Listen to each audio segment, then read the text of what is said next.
Hey everyone, and welcome to Almost Cancelled. I am Peter, that is Connor, and we are going to talk about The Boys, Season 1, Episode 5. It's called Good for the Soul. So, full spoilers for the episode, as always. This episode does indeed revolve around a giant Christian concert, or not concert, necessarily, well, it's a concert, but it's more of a fair. There's there's a lot of things going on. Is it more one Yeah, of their concept's not the expos? right word. Expo. It's just like a Yeah, convention expo with a main sort of. fate. I believe it feels like a fate, just a bigger one. Yeah, like a village fate, but Yes. bigger. A scary gathering of a cult is kind of how I feel about the whole thing. Um, and yes, so that's kind of what the main gist of the plot is. This one's actually kind of funny because normally we tackle we'll tackle this subplot, this subplot. I feel like the plots kind of dip in and out of each other as people get involved in the Christian thing and then dip back out of it as the episode Yeah, goes on.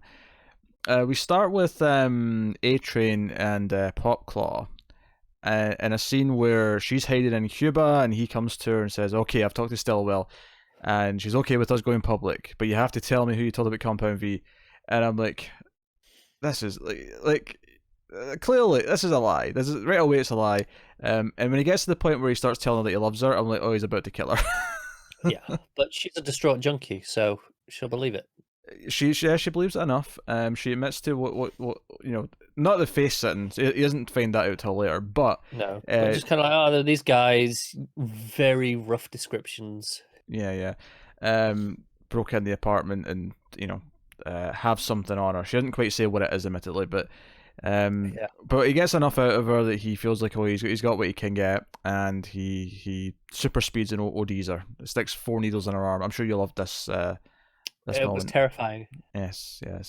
Connor has a fear of needles. If anyone's is unaware of this, and that's what happened there. So yeah, I mean, it's a pretty dark scene. He goes to Homelander immediately, and it's like, no, this was under orders. This was kind of what he has to do to stay in good graces with the Seven. Yep. And what I think's really interesting about it, though, is just the contrast when Homelander, towards the end of the scene, says he loves him and insists that he come in for a hug.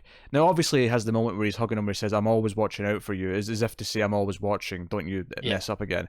But even just when he says, "I love you," come here for a hug, it's amazing to me just how ungenuine this feels. Disingenuous, I believe, is the word I was looking for there. But compare it to when he said that to Popclaw right before he was going to kill her. It actually did feel genuine. He does love her, but he's conditioned enough and so scared of Homelander and everyone else that he believes he has to kill her.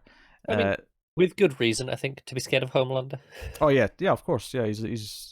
Everyone would be terrified if they realized. He's a godlike psychopath. Like there's absolutely, absolutely, he's justified in being scared. So yeah, that was the first couple of scenes, and we kind of quickly come after. I'm not necessarily following the scenes in order here. I'm just going to jump to the Christian stuff, and I'll jump back to other subplots as we go. But we got the Christian concert, and he's there with Huey as Connor hits his mic, and we we established that okay, she is religious, but she's clearly having doubts as she's walking around, not in this scene necessarily, but just in the few scenes where they're walking around the grounds, and she's seeing stalls say, basically decrying gay marriage and decrying any type of unchristian value, and looking a little bit horrified of how kind of in your face and militant it seems to be turning into compared to what she was just doing. Because we find out she used to travel the circuit as a kid with her mother. Yeah, she kind of knows all the regular faces. Yeah. And Huey reveals, he went to Sunday school. He's relapsed. He's not really that religious, but he's making nice with it. There's a first interaction between him and her mother, which is kind of awkward because she thinks he works there or something like that. She's like, "You can go now." Yeah.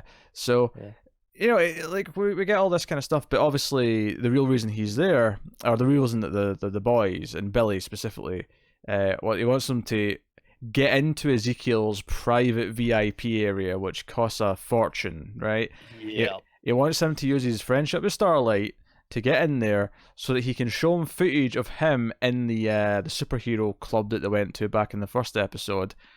With a couple of guys. With a couple of guys. He's, the anti-gay spokesperson. Yeah, he's literally up on stage in one of these earlier scenes, spouting rhetoric about it. Yeah. and obviously Huey's scared shitless.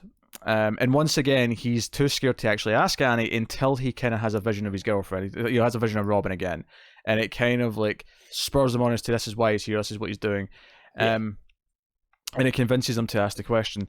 And she's kind of taken aback that he's asking for such a weirdly big favor, like, hey, this ticket that costs thousands or whatever, can you get me in there? And she agrees to it, and he does go in. He gets baptized by Homelander. That's the whole thing. Homelander's there too. I love when he gets in there and Homelander's just there. It's like, oh yeah, you're the guy Annie brought in. He must be pretty special.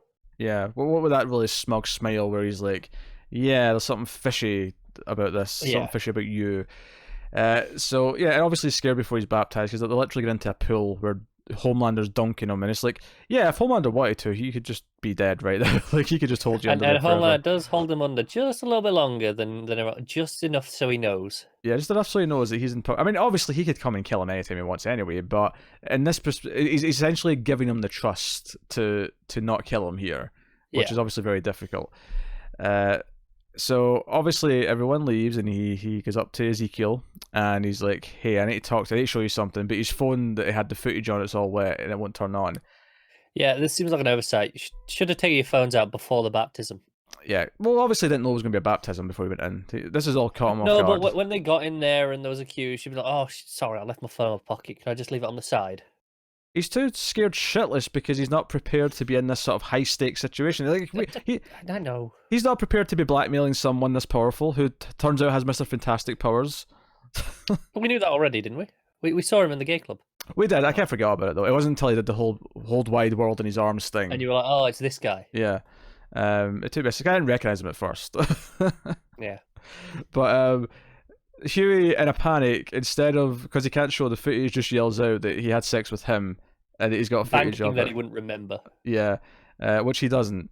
But obviously he knows that there's truth that he's had sex with guys, so there's enough of doubt to like believe him. It's when he says some stuff and he gets specific, not like overly specific, but enough that he mentions specific things.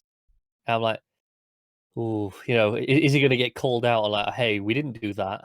What I like about this actually is Ezekiel immediately goes, all right, so you're here for money then, right? You want money. And he's like, no, I want information. So you transfer this under this guise, but it's not really that. It's a Compound V. Where's it going? Who do you get it from? What's the, and he starts asking him all these questions about it. And he's like, who the hell are you? Like, he's like, he wasn't expecting these questions. He wasn't expecting Compound V to be the subject of whatever this was. I like that moment. So he gets enough information, which sends Mother's Milk and Billy. We'll get to Billy's subplot before we get to the next part of this. I just want to round out Huey and Annie, because Annie, of course, is having meetings at this festival as well. She's in like a sort of group chat with all these young people, and they're asking her various questions about. And she's wearing her old outfit because it's more family friendly, as she puts it. Which I appreciate that it's interesting that Vought acknowledges that no, this is for this audience what you need to wear. They're very conscious of that image. Yeah, they know exactly what they're doing when they're making her wear the other outfit. Is kind of the key thing here, I think. But yeah, so they're asking her all these questions about. One kid asks her about, oh, I've got this friend who's I can't remember what the religion was, but it was another religion, and says, oh, I know I should be trying to convert them, but I feel kind of weird about it. And Annie's like, well, I mean, the Bible does tell us to, love thy neighbor, and and obviously she's saying, no, leave them alone. They've got their own beliefs. And the guy next to her, who's kind of the overseer, is like, exactly. And if you love them, you got to convert them. Wouldn't want that eternal damnation now, would you? Yeah, because they're going to go to hell. You're giving them the gift of eternal life, so you have to convert them. Yeah.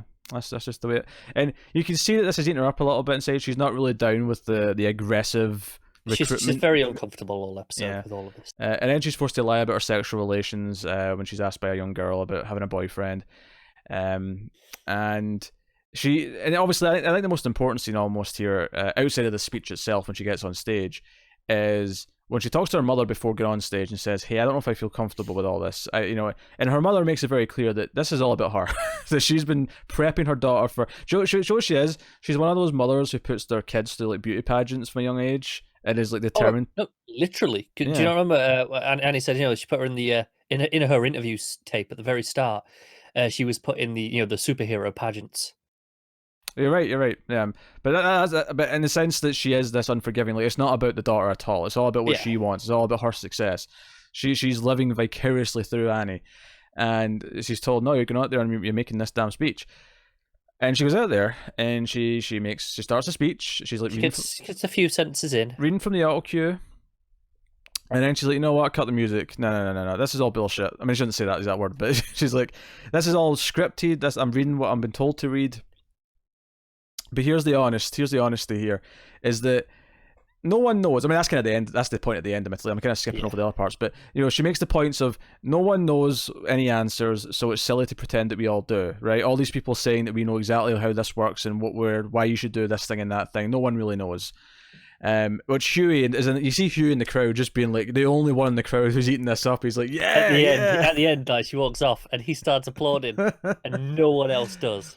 Yeah, and she's talking about like, I was like, this isn't injustice, because she's talking about how the Bible, like, it was written when people's life expectancy was 30 years old, and we shouldn't take it literally anymore. And being gay or having sex before marriage isn't a sin. It isn't immoral, I believe. It's immoral. What's immoral is a guy who stuck his dick in my face, which I'm pointing that line out not only because she's kind of admitting that something happened. No, she doesn't go into any more detail. She doesn't explain. But you're not sure if she is going to or not in the moment. But it does. Just before this scene, actually, we're introduced for the episode to the Deep, who's just watching a news report of his incompetent dolphin jailbreak, and that's all he's doing. Like, we just get a glimpse of him to see that he's there watching the TV. And then when Cheetos or something. Yeah. And then when she says this, the guy who stuck his dick in my face, it cuts to him. And my favorite part, because I skimmed through the episode, because I watched this yesterday. I skimmed through the episode before we came on, and I remembered him like sort of spitting out some of his Cheetos or whatever it was he's eating. It's while he's just saying shit, isn't it? Yeah. But watching it again, there's a bit of timing here that makes it even better. That I didn't. Well, maybe I noticed it, but I'd forgotten about it. And in the meantime, he actually stares blankly for a couple of seconds before he says shit, and then because I was, when it cut back to him, I expected him to spit his thing out as soon as she said it, but there's a pause. There is, yeah. And then he says shit, and it spits out. And you see Stillwell do the same. And Stillwell is likewise watching in horror in her office. Yeah. So it's the second time in the episode actually she's watching in horror at a speech. We'll get to the other one in a bit. But. Yeah. And she makes this whole thing, and she walks off stage, and everyone else is silent. Huey's clapping, and Huey, when he catches up to her, tries to tell her like how great that was, and she's like, "Oh, do you want any more tickets, any more VIP?" And it's like, oh, she knows that she was used, and she's her whole thing this episode is admitting the bullshit that's around her, and she's recognizing what Huey did was bullshit, and he kind of fesses up. Now he doesn't fess up to exactly why. He's not honest about that, but he is honest, and because this is the first time he tells her that his girlfriend was killed, right? Doesn't say who by, but he does have some honesty in this. I'm not speech. even sure. Does he say killed, or does he just say died? I'd have to go back and check the exact line. Yeah. But he's at least honest that he was with someone who just died, right? And he's going through this, which is true, right? Obviously, he's leaving out a lot of extra details. It is, but it's very true for his motivation in that everything he's done is inspired by that. Even to the point where every time he actually does something to her, he sees Robin first. Yeah. And because we see it even in this very episode, it reminds us. So when he says that, it feels true, even though he is leaving out, the boys, and he's leaving out that it was A-Train, and he's leaving out that all these other stuff. And she's kind of responds to that, and they do indeed hug, and it feels like they're a bit closer than they were before. So, it's a very cathartic speech she gives, which is really nice. And the reactions of everyone else is really wonderful. Seeing her mother kind of lose her shit, seeing the Deep, seeing Stillwell lose her shit. All these characters losing their shit because she is going off book and saying what she really wants to say is very satisfying, because she's so been put upon this entire show up until this point. Not the end of the journey by any means, but satisfying. It's the first step back, though. Yeah. So I should mention Homelander, who when he shows up is very upset Stillwell's not there, so he flies off to see her. She's taking her baby to the doctors. Yes. And he's kind of annoyed that she's having personal time, that she has to attend to the baby. Time with the baby, and he's like, "Oh no, just reschedule." Yeah, and he's upset about his speech because it's too corporate. So he goes off book. He goes on a whole rant on stage about how they should let him go and deal with the terrorists, and they shouldn't have to wait for Congress. Yeah. And obviously, it plays really well in that audience. Oh yeah, they're all lapping it up. Which was always the point where he was like, no, these are my people. I got to speak to them. Well, no, let's call it what it is. This is Make America Great Again. That's what this is. Yeah. This is Trump on stage riling up a bunch of people who already believe what he's saying. Absolutely, but Stillwell's there going, hey, we don't need just those people. We need to appeal to all the others as well. So tone it down a bit. Yeah, but he's just having none of it. Well, she says that before that. She says that while they're talking. He's ignored all of this though because he's feeling petty, and he does his whole speech. He literally floats like Jesus at the end of this speech. Yeah, and he does the thing. He floats over the crowd, and all they're all going to touch him. Yeah. He's going full on with this. And later on, obviously, has a stuff with, and he had another stuff with Maeve at the start. We'll get to that in Maeve subplot. But he's watching Maeve through the painting again with his X-ray vision. And she's like, I know you're there. Like, she's got like a sensor set up so that she knows that he's out there when she's in her office, and calls him in. This is Stillwell, not Maeve. Stillwell, sorry, yeah, Stillwell. And what's great about this scene is that it really contextualizes the stuff from earlier on, where he was acting kind of like butthurt that she was taking care of her kid, and she talks to him like a child in this scene. Because there's a moment where you think it's going to get erotic, and it's going to be more of a, and I suppose in a way it kind of is. It's kind of this weird murky, incesty mother-son thing that they've got going. Definitely. But she unbuttons her shirt a little bit, and she's like, "Hey, you can't be bad. You have to be. I know I've not been paying enough attention to you. So it's time to give Homelander his time." And he rests his head on her lap. She's got her shirt, and it's almost like it's like she's breastfeeding, but with her fingers, where she puts her fingers in his mouth, and he's sucking on her fingers. And it's basically this terrifying idea that he is a little child, and that's why he has never had to mature because he can just do what he wants. So he's never had to like evolve past that in a sense. Yeah. And because of that, she has to treat him like a child and give him what he wants to keep him calm, so that he'll do what he's told. But there's a few times in this episode where you kind of think, is he getting sick of this? Is he going to snap? Is he going to go off book? Like really off book or off, because he's mentioned to Maeve already in the past, like, hey, what do we need Vought for? And you kind of like, okay, how long till he goes down that path? No, I agree until this scene, and then this is exactly what he wanted the whole time. Exactly, yeah. But like I say, if there's all throughout the episode, that's what you're feeling, and then it does subvert it with this entirely, and you're like, oh, okay, it's no, he wants his mother. Oh dear. Really murky stuff.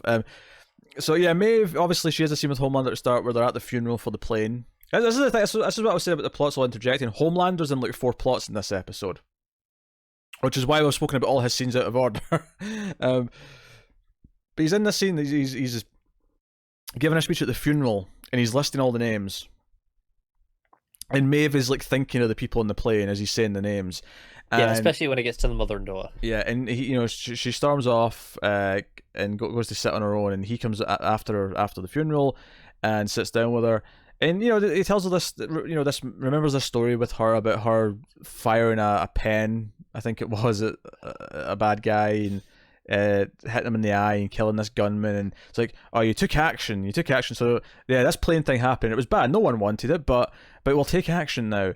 And again, it's all PR space. It's all like sugarcoating it and saying we'll turn it into, we'll take lemons and make lemonade out of the plane crashing. And she can't deal with this. And what I love about this is we're introduced to this ex-girlfriend of hers. She's got this love interest that she goes and sees, and it's really just this one scene. And she goes to her.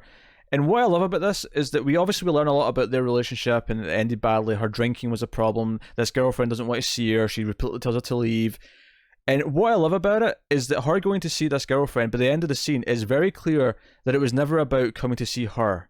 It was about needing to be away from everything else in her life.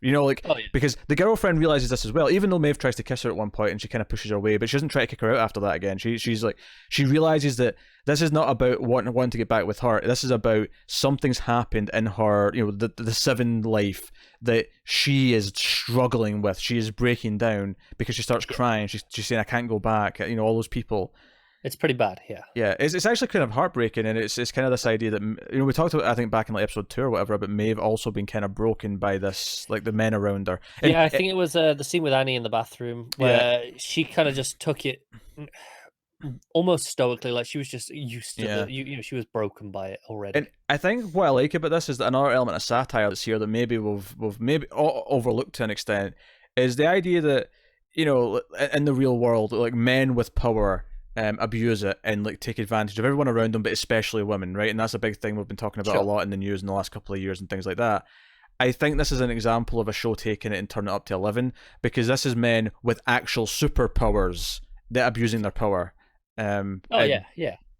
turns it straight up. So, and I think it's an interesting thing that even the super powered woman, the more experienced, not even Annie, like the Yeah, not experienced even one. the fresh young face girl who's just getting into it doesn't know any better. It's not just her.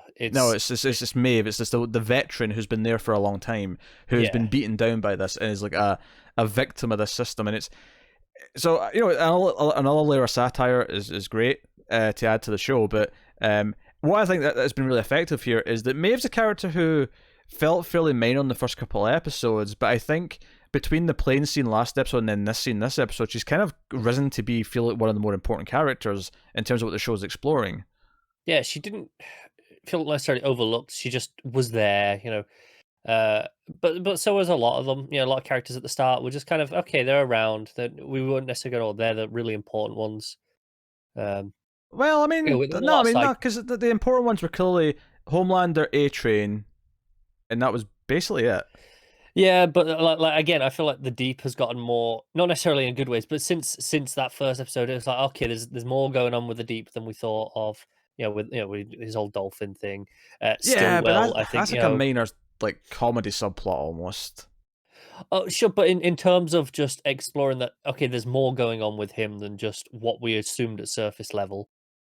Same with Stillwell, her. Okay, we think, oh, she's evil, doing all these terrible things, but then, okay, no, she's Oh no, doing but family stuff. she always felt important though. Like, it was always clearly her, Homelander, and A Train were going to be the more important ones we learned about. Whereas Maeve felt like what Black Noir feels like. He's just kind of around. Sure. And yeah, Black Noir's in this episode, but he's just there. He's a foot soldier. He's not like Maeve felt like that for the first couple of episodes. And then I think these last couple have really elevated her to feel like an important part of the show. Where no, like, we're really exploring some themes with her, Yeah. and make it really interesting. So, I'm excited about that because it's like another character I'm actually excited to see. When we get to those points. So, no, really good. So Billy goes off at some point. He has a great scene where he's talking to like a vendor at the I thing. think this might be my new favorite comedy moment of the show. The Make a Wish is still funnier for me, but I like this. This is above the Make a Wish for me. Nah, see, do you know what it is? There's nothing in this scene's great. This is really funny. Him dropping the C-bomb about God constantly is really funny. But there's nothing in this that, for me, hits the same beat when the camera swung across to the doctor where he shook his head at A-Train when he's like, no, not next week. That is still great. Nothing in this scene touches that for me. But it is funny where he calls God a C-bomb, and then the guy's like, did you just use the C word to describe God? And he's like, well, yeah. I mean, he gives kids cancer, which is actually almost a callback to that Make-A-Wish Yeah, scene. exactly. And he's like, oh, and then his solution for all this was to nail his son to a plank of wood. If that's not a C-bomb move, then what is?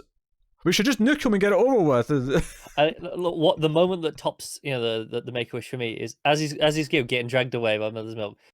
He's like, just think about it, will you? And the guy's there just like doesn't know what to do. Yeah, but anyway, so he goes off because he finds out that there's a gravestone has been put down for his wife, who we find out more specifically in this episode is not technically confirmed dead. She's been missing for years. Obviously, we saw him looking at the footage of her last known. Definitely showing up somewhere. Oh, sure, of course. But we've been seen him look at the footage of her last known location on camera in the park. He was watching that over breakfast as he does, eating his Hot Pocket. I don't think we spoke about that scene in whatever episode that was, but obviously it came flooding back when all this stuff was playing out. Of course. And he goes to see his sister-in-law, his wife's sister, and inquires as to this, and he's really upset about it. He's like, no, she's still out there. I'm going to find, she's not dead. Like, we're not. And she's like, no, like, Dad really wanted to, or was it her dad or her mum? I don't know, like, one of her parents really wanted to go and visit a grave and be able to speak to their daughter. To move on. And the sister's like, "Hey, we used your last name. We said, beloved wife. Like, like you were included in the sense of like you were important to her, but Yeah. we knew you wouldn't accept this, so we couldn't tell you." And of course, he goes to the gravestone and hits it with a sledgehammer. Yeah. And then it's the the guy who looks after. There's a name for that, but The I'm forgetting. groundskeeper. Groundskeeper. That's the word. Okay. It's like, don't worry, mate. It's not a hate crime. That killed me. Yeah, but it's around this point where Huey's got the intel from Ezekiel. So Mother's Milk's phoned them, and they're like, "Okay, we've got a location for where it goes at this hospital." And they head off to the hospital to go and retrieve a sample. Yes, and we get there, and it turns out we weren't wrong. No, they are. I mean, yeah, they're clearly using it in babies. I mean, well, I'll wait and see in details to really wave my victory flag over like them using it to make new metas, but I will say there is a line. I mean, again, it's just these characters echoing our thoughts, yeah, perhaps. But he does say, "Oh, these soups aren't being born; they're engineering them." yeah. Which implies to me that okay, that's as good as confirming it for now. But this kid's got heat vision, and but he's in a little container. This baby's in a container because of the heat vision. Because presumably, I have to imagine this feels really dangerous when you've got a baby, and like let's assume some are born naturally because maybe some of them did come from somewhere. Maybe, yeah. I mean, maybe not. Maybe we'll find out Vought did actually engineer every superhero that's ever happened from birth. I mean, that may be Yeah, something. maybe that's why they kind of have control over all of them. But yeah, so heat vision, I was like, okay, but if some were born naturally, imagine like the baby being born and just immediately blasting heat vision around the room. Like, oh shit, weren't prepared for that. That's one dead mother. That's one, and probably a couple of doctors and whoever else is in the room. So they're getting their compound V, they're ready to go, but then the guys with the guns come storming in, and they're like, shit. And Billy has a fantastic plan here where they hide behind the pillar. He's like, cover me, I got this. And he pops out from behind the pillar, holding the baby, pointing the baby's head at them, and then we get heat vision ripping through the gunmen and slicing them in half and decapitating them, and there's blood squirting everywhere. It's beautiful. This is amazing. Using the baby as a weapon. It's next level. It's great. And the way he sort of squeezes the head again, he's like, oh, come on, one more time. Yeah. And I love the line actually as he's leaving. He's like, you're a useful wee sod, aren't you? You be good or I'll come back and I'll stomp you. I love the idea that this is almost the first admission from him that not all super, like this super is not guilty of anything yet. He might be a nice person. He might be a good person.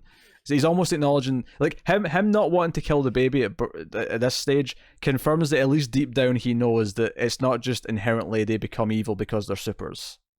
Yeah, otherwise he'd just put it down here and now if he truly believed in his cause, because there'd be no saving it. Exactly. So, and I'm going to remember that for when we have to convince him that Annie's not evil, and obviously the female. In about 2 episodes' time, probably. Yeah, most likely. So no, this was delightful. So they've got a sample. They've got a sample of Compound V. That is the big takeaway from the end of the plot. But the heat vision was glorious. So jumping back to A-Train, who, and this actually ties into the other subplot as well. Actually, they're both together. One subplot is A-Train's and Frenchie's. They kind of come together.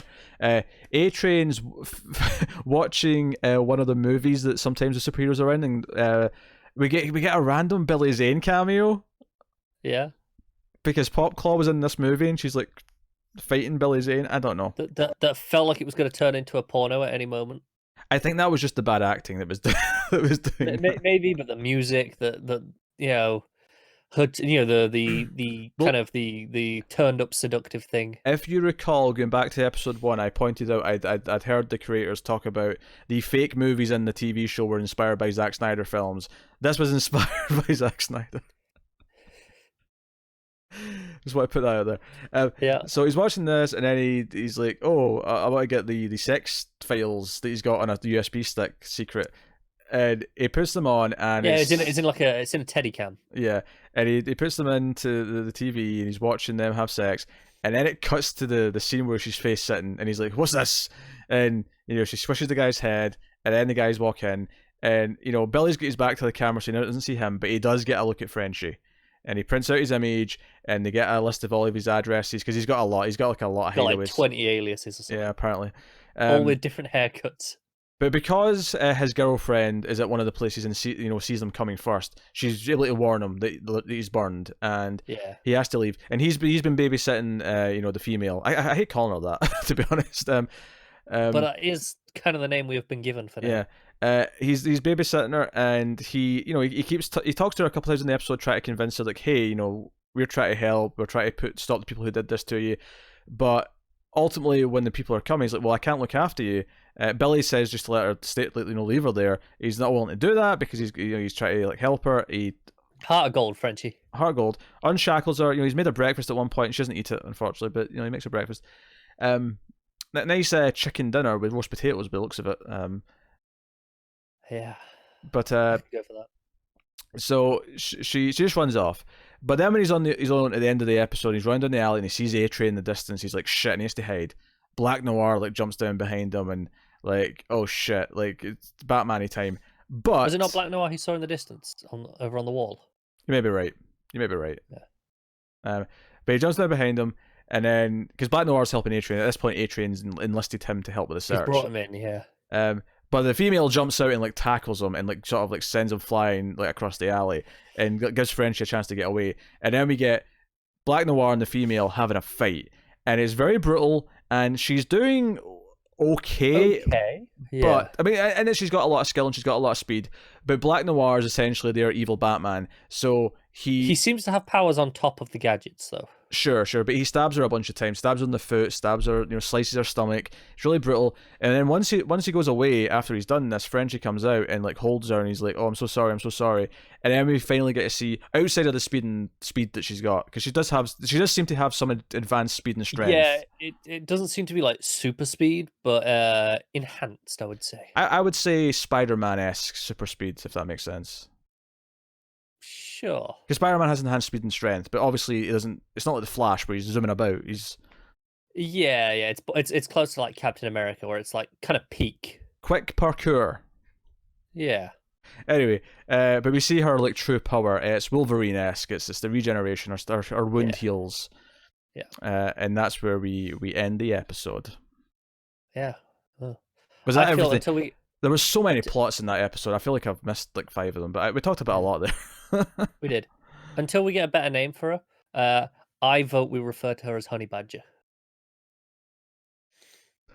I'm okay with that. Honey Badger, of course, is a character from All New Wolverine. It's kind of, Laura's the new Wolverine. Used to be X-23. Honey Badger's now her sort of sidekick, who's also got Wolverine powers. Yeah. I'm okay with that. With that. This is a great episode. It was good. I don't know if I loved it as much as last episode, because the last episode was like a new bar for the season, for the show. Yeah. I think last episode was better, but I still say this was above like 2 and 3 at least. Sure. I dug the stuff with Annie. I dug the stuff with Maeve, and then everything else was pretty solid. Obviously, the heat vision was great. It was a packed episode. If anything, the only real complaint would be is a little bit scattershot, because there's so much going on. It's maybe less focused in the last couple. It is, yeah. It didn't feel meandering, though, given that it's still a full hour. No, not meandering, just a lot going on. So it's not as tight in terms of narrative focus, I suppose I'll say. Yeah. So, the fact that Honey Badger jumped out and protected him, good step forward there for her jumping on board. Yeah. So, that's good. No, I'm excited. I've been enjoying this show a lot. We're now just over halfway and we've got 3 episodes left, and I'm excited about the rest of it. So, this has been such a pleasant surprise. It has. So, yeah, we're getting season 2. So, let us know what you think of episode 5 in the comments below. Like and subscribe, all that stuff. If you want to support us, you can do that a couple of ways. One is to rate and review us on your podcast app. If you're on the almost cancelled reviews audio feed, you can rate and reviews on there. Fantastic review on our Netflix feed, actually, that I just found today that I loved. Yes. That Connor guy is the worst. It's the Connor guy is the worst. The Connor guy is the worst. Okay, putting that on a t-shirt. Still give us 3 stars though, because he likes me, just for the record. Hey, you can't dispute that. He said as much. That was the comment. I can't dispute this one. This is. I want that T-shirt. I'm not reading between the lines. I'm verbatim giving you the text of the review. Some terrible grammar though, so it's fine. Oh yeah, it was terrible grammar. It absolutely was. But great review. So you can review us and give us a 5-star rating on your podcast app. Apple Podcasts being the big one that people tend to use. You can, of course, also support us financially and help us keep the podcast going on patreon.com/MailFuzzTV, where you can support us for as little as $1 per month, and you get some bonus episodes of some of the shows we do. You get some stuff early. Higher tiers, you get to do other things like vote on episodes. You get to sponsor stuff and all sorts and so on. So go and have a look at Patreon. Any support over there helps keep the shows coming and helps keeping us grow. So go and have a look. Otherwise, check out other stuff we do. Check out our Netflix feed or our shows we do from Netflix. Mindhunter Season 2 is about to start, as is Glow Season 3, so looking forward to those. Get a lot of good discussion in there. You can also check out some of the movie shows we do, such as the horror movie podcast, Screams After Midnight, or the sci-fi movie podcast, The Ace. So go and have a look at those if you're interested. So otherwise, that is us. So thank you once again for watching or listening. We always appreciate it. Keep watching TV, guys. Have you got any vanilla?